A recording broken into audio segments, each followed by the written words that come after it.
Quiet.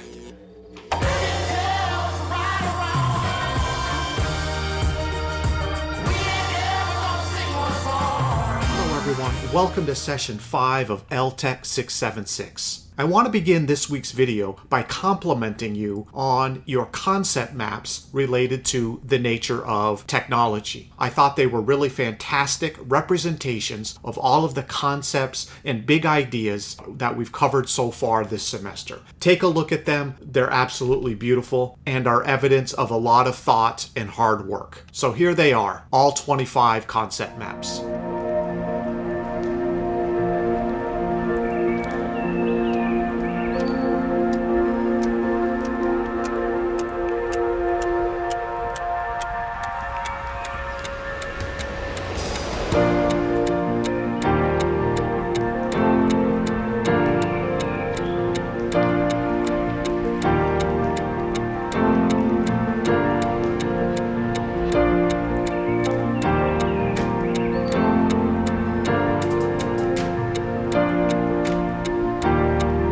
Have it, folks. 25 concept maps related to Theme 1, the nature of educational technology. And with that, my friends, we now round the corner into Theme 2, technology and equity in schools. Now, last week, we focused in on educational technology. We looked at the definition of EdTech, and we also talked about how schools use technology, 5 areas of potential impact, as well as the various rationales for investing in educational technology. Now, this week, we're going to broaden our perspective slightly to really look at the relationship between education and technology. And this will be our introduction to theme number 2, technology and equity in schools. Now, to begin, I want to highlight a tension that exists when it comes to the relationship between education and technology. And you can see this tension play out in the polarizing headlines about educational technology. So take a look at these headlines shown here. No more pencils, no more books, just a tablet PC. Or no child left untableted, or meaningful integration, optimistic about iPads in schools. Those are all headlines from popular press sources. Now, let me show you some contrasting headlines here on the right. A Silicon Valley school that doesn't compute. Seeing no progress, some schools drop laptops. One-to-one computing has failed our expectations. So my question is, what's going on here? How can there be these polarizing headlines where on one end of the continuum we have these very enthusiastic and optimistic headlines about educational technology, whereas on the other end of the spectrum we have these very critical, somewhat negative, or at least questioning headlines about educational technology? What's going on here? How can that be? Take a look at this October 2018 story in the New York Times that had the title, "The Digital Gap Between Rich and Poor Kids is Not What We Expected." Now take a look at the subtitle, "America's Public Schools Are Still Promoting Devices with Screens, Even Offering Digital-Only Preschools. The rich are banning screens from class altogether." And here's a quote from that article. "But now, as Silicon Valley's parents increasingly panic over the impact screens have on their children and move towards screen-free lifestyles, worries over a new digital divide are rising. It could happen that the children of poorer and middle-class parents will be raised by screens, while the children of Silicon Valley's elite will be going back to wooden toys and the luxury of human interaction."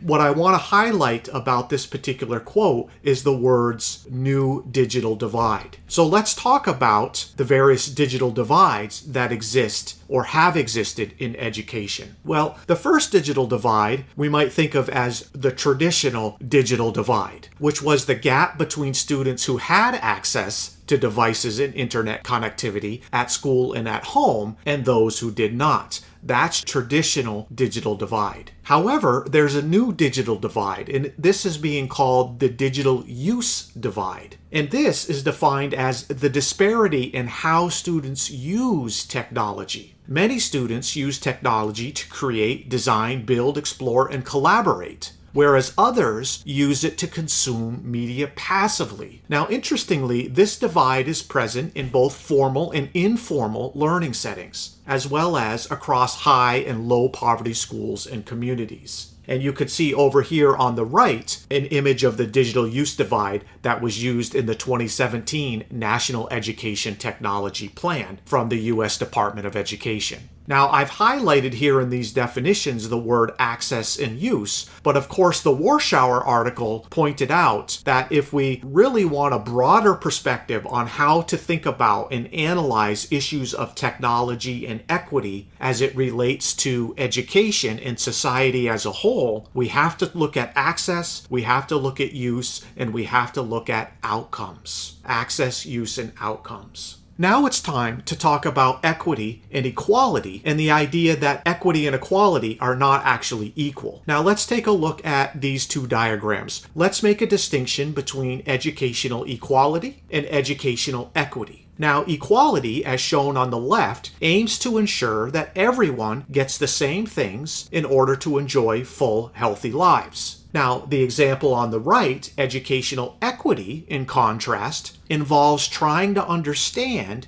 and give people what they need to enjoy full, healthy lives. And so you can see on the left, everybody is getting the same resources. The educational resources are equal. However, on the right, the educational resources are distributed differentially based on the needs of the individuals. Now, there's a problem with the graphic on the right. Now, the problem with that graphic has to do with where the initial inequity is located. In the graphic, some people need more support to see over the fence because they are shorter. This suggests an issue inherent to the people themselves. That's fine if we're talking about height, but this is supposed to be a metaphor for other inequities. And when that happens, this becomes problematic. In the graphic, they are metaphorically shorter and need more support. But that is not why the so-called achievement gap in education exists. As many have argued, it should actually be termed the opportunity gap, because the problem is not the abilities of the students, but in the disparate opportunities they are afforded. This metaphor is actually a great example of what has been called deficit thinking, an ideology that blames victims of oppression for their own situation.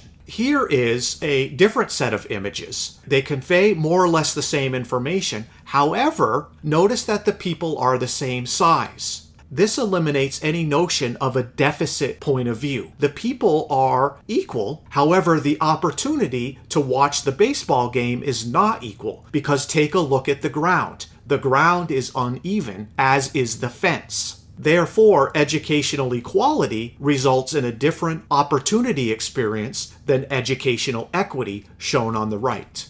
Now, I'm sure you've seen all kinds of these diagrams before. Here's another example. In the example on the left, we have educational equality, where we have two towns, and they get the same amount of community resources. But as you can see, one town needs resources to a greater degree than the other town. In terms of educational equity, shown in the graphic on the right, we can see that the community resources are distributed differentially based on the needs. As a result, the outcome of the two towns look more similar. Ultimately, we're going to need this semester a definition of equity. And as it turns out, equity in education has two dimensions. The first dimension is fairness. And fairness has to do with ensuring that personal and social circumstances, such as your gender, your socioeconomic status, or your ethnic origin, are not obstacles to achieving educational potential. So, in this class, I want you to be thinking about how is technology impacting the fairness dimension of equity in education? That's a big question. Let's talk about the second dimension of equity in education. The second dimension is inclusion, and this has to do with ensuring a basic minimum standard of education for all members of society. For example, everyone should be able to read, write, and do basic math. And like with the first dimension, I ask, how is technology impacting the inclusion dimension of equity in education? And of course, we can think back to those polarizing headlines, and is it possible that understanding of fairness and inclusion as they relate to education is part of the reason why we're seeing these polarizing headlines when it comes to technology in schools. Now, in closing, I want to ask you this question. Let's come back to this graphic here. And the question is, what and where is educational technology in this illustrated metaphor? Is it the ground? Is it the fence? Is it the boxes? Or is it the game that the three people are watching? What and where is educational technology in this metaphor? We'll be thinking about that question in the weeks ahead. Okay, that's all for now. Have a great week, and I'll see you in Canvas.